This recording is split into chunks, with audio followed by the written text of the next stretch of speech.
ఎంతో ఇష్టపడి ఒక వాటర్ మిలన్ అయితే తెచ్చుకున్నా. తిందాము, కోసుకొని తిందామని. కానీ ఒక చెడు వార్త అయితే ఉంది.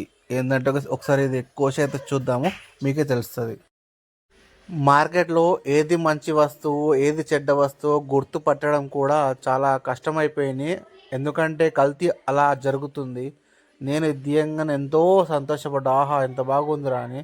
ఒకవైపు చూస్తే గలీ ఒకవైపు చూస్తే మొత్తం కుళ్ళిపోయింది. మీకు చూపిస్తా. మీరు కూడా చూడొచ్చు. వ్యాపారాలు చేసేటోళ్ళు కూడా వాళ్ళ స్వార్థం కోసం వాళ్ళకు రూపాయి, రూ. 2 కోసం మన ప్రాణాలనైతే పణంగా పెడుతుర్రు. చూడండి ఎట్లా కూలిపోయిందో అది. ఛీ! ఛీ! ఛీ! ఎంత ఘోరంగా తయారయ్యారో జనాలు. అరే అమ్మ! ఈ పైసల కోసం తిన్నామని తినేటట్టున్నారు. వేస్ట్‌గా తయారవుతుర్రు. ఎందుకో అట్లా అర్థమైతలేదు. పైసా, పైసా, పైసా అనుకుంటా. క్వాలిటీ వస్తువు తెచ్చి రూ. 1 ఎక్స్‌ట్రా తీసుకున్నా నడుస్తది. కానీ ఇలాంటి వస్తువులు తెచ్చి అమ్ముతుర్రు. అసలు వాళ్ళకి తెలిసి అమ్ముతుర్రా? తెలవక అమ్ముతుర్రా? అస్సలు అర్థమైతలేదు. అసలు ఏందో ఒకసారి తిని చూసినా అబ్బబ్బా! మీకు గలీజ్ పాడైంది. థు థు థు. ఒకసారి స్పూన్‌తో అయితే తీసి చూపిస్తా మీకు. చూడండి ఒక ముక్కని ఎంత గలీజ్‌గా మొత్తం కుళ్ళిపోయిందో. అందులో నుంచి పురుగులు కూడా వస్తున్నాయి. ఏం చేయాలో నా ఎక్స్‌ప్రెషన్ ఏంది అసలు మీకు ఏం చెప్పాలనుకుంటే నాకే అర్థమైతలేదు.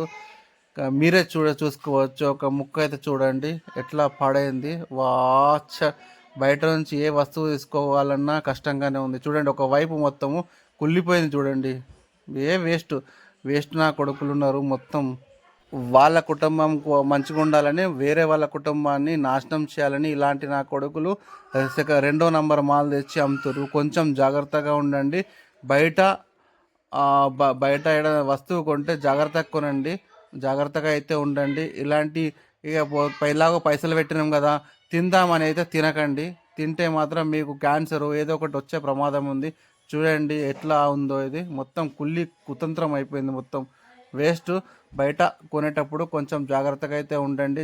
ప్లీజ్ ఎవరైనా సరే. Okay bye. వీడియో అందరికీ షేర్ చేయండి. Okay bye.